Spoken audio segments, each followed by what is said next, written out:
Pranav Guha Thakurta from Edu TV, the first education channel. In our favorite program, it's a matter of principles. Today, we have got a very important person from a beautiful city of Gangtok. He is Brigadier Mothi George Jacob.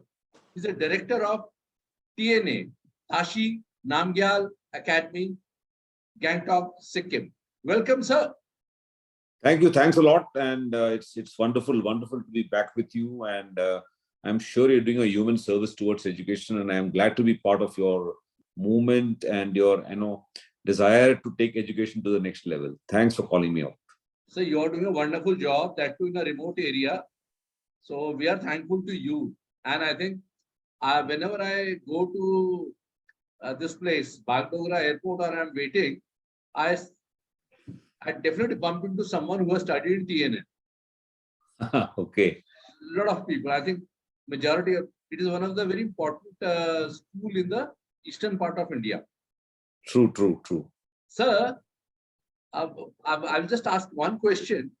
Sir, nowadays, because of the pandemic and other things, curiosity has gone down among the students.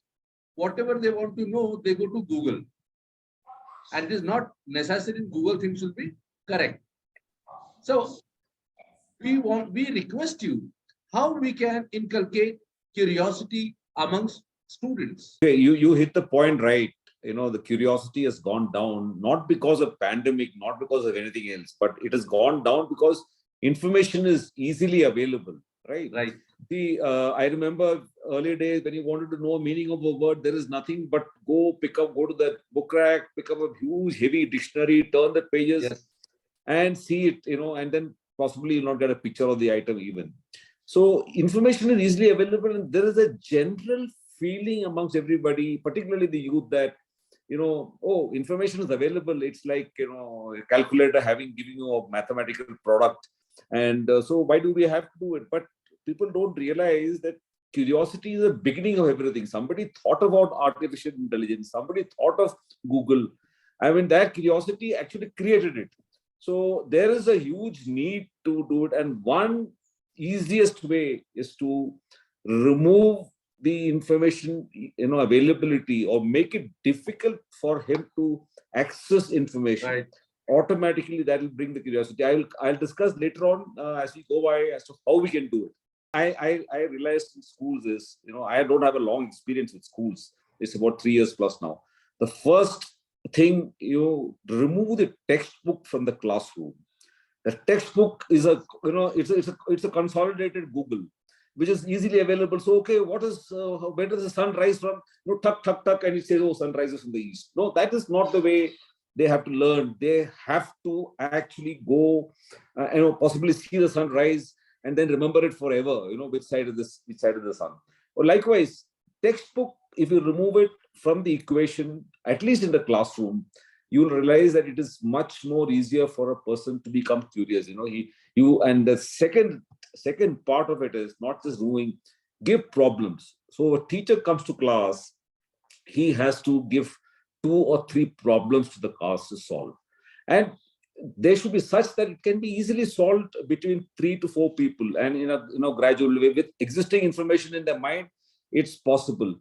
And gradually you'll realize the fun of getting an answer out of curiosity, fun of finding a solution to a problem. Oh, why does this smoke come out of this exhaust of a car?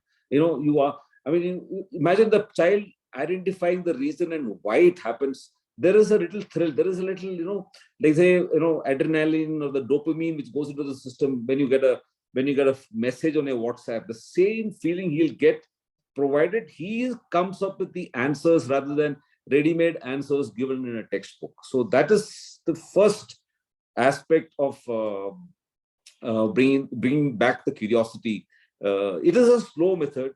Teachers may not like it because it doesn't give you the end result in 40 minutes time or 80 minutes, 2 periods. He cannot get the answer. It may require 4 periods to get the same learning, but these learnings are long time, lifelong and deep impact learnings. And it is, I would say more value exists in this learning than the learning which they take from textbooks, right? So this is the first thing I thought I'll tell you. As far as curiosity, bringing back the curiosities. The second, I think, I was reading the other day, India has the lowest reading index, which basically means, how much do we read per thousand or per lakh population? And, and that itself is an indicator of the fact that we are very poor on curiosity. Therefore, I think there is a need for us to encourage reading. Now, reading can be encouraged at two places. One is at the school, where you have to have free access to library. You have to have librarians who doesn't kind of scare them away from the place. A lot of librarians are very, very kind of serious people who got a computer in the front and they won't issue, take back, charge fines for late return of books. Yes. There is general avoidance which happens. This is my experience with what I have in my school. And so you need to make it user friendly. And another way of doing it is have a mini library in every class. So you have a teacher not coming, instead of a proxy by someone else.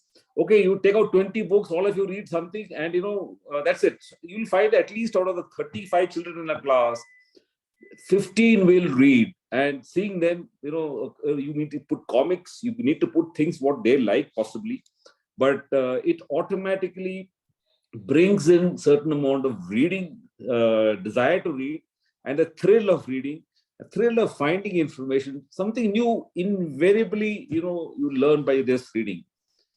This could happen at home. I remember we had a neighbor of mine. He told me he gets the people on the children on the dining table, and does not allow his wife to serve the food till they're able to give out the headlines of the day. News headlines. It has a very silly habit, but I thought it was a wonderful thing. And as a result, both his kids, both are grown up now, are so wonderfully well read. And, they know that today, I don't get my chapati will not come on my plate till I come out of the headlines. So it is a very kind of, but he made it very friendly. He was not a very kind of stern person or something. So it worked well. So likewise, there are the removing of TV. I recollect when we were kids, when my kids were small, we had to stiff with the cable operator, and my wife decided to discard the TV. Just hell with it. We will not have this TV. And 3 months down the line, my children are devouring books one after the other, chewing my brain. Papa, next, we take us to the library, take it to Ambala. We were in a place called Ambala where, library, take us to the library, get these books. And you won't believe, my children, my elder one is crossed 30, younger one is nearing 30. And both of them still now doesn't watch TV. They read. They may read on the net itself, but there is tremendous amount of. So reading brings in a lot of curiosity. And the last thing that I thought was very important is, the NEP talks about it a lot. It's the experiential learning. You take them out into the into the garden, into the fields. Maybe they'll be getting bitten by mosquitoes, they'll get troubled by flies, but every aspect they come across is an experience. And you ask them, why are you experiencing it? If an ant bit you, why does the ant bite? You ask him to come up with the solution. Now, children will be very glad to come up with the solution, provided you give them the task. And along with the task, two things. When he comes back to give the answer, it should not be a written solution. It has to be a verbal solution. Because today, enough information is available, as you said on the Google. They will go, copy, paste, put it there and give it to you. But if he has to deliver it in front of the class, amongst 30 children, he has to deliver it. The child will invariably prepare and memorize or actually understand what is it actually, and then bring it. It doesn't matter whether you read from Google or an encyclopedia or anywhere. But the ability to retain and use it at a later stage is more important, and that can only happen if he's made to deliver verbally. And last, in the whole sequence of things, is incentive. A person who comes up with this, answers have to be incentivized. And I realize it can be in smallest forms. Small kids like stars in the notebooks, or I remember my younger kid coming with stars on the teacher would have small stars, and she put stick one on her forehead, and she comes with that textbook. It can be chocolates, it can be books, it can be magazines. And schools can spend a lot of money to, in this line to buy, magazines, comics, give it to them. Okay, you were wonderful last week, you're the best in the answering part of it, you give it. And next week, just remember, there'll be 10 more lined up to give you those solutions. So I thought these are the, things which can actually ignite the curiosity in children. Of course, 20 to 30% will only do this. Rest will, but another 20 to 30% will be half, and there'll be another 20 to 30% who doesn't bother about this thing. But that's law of averages. You can't do a thing about it. Yeah. One more thing comes to my mind: travels and journeys. I remember my dad when we used to go in a bus. I was in Kerala. We would go, and as if the bus traveled, he would make me read the billboards of each location. Yes. Bus stops. Oh, this is this small little place. This is this small little place. This is the pin code of the place. And this is the junction. Okay, there'll be a board. So, he would at the end of the day ask me, okay, where all did we stop? Where all did we go? If you have to go there, where can we get down?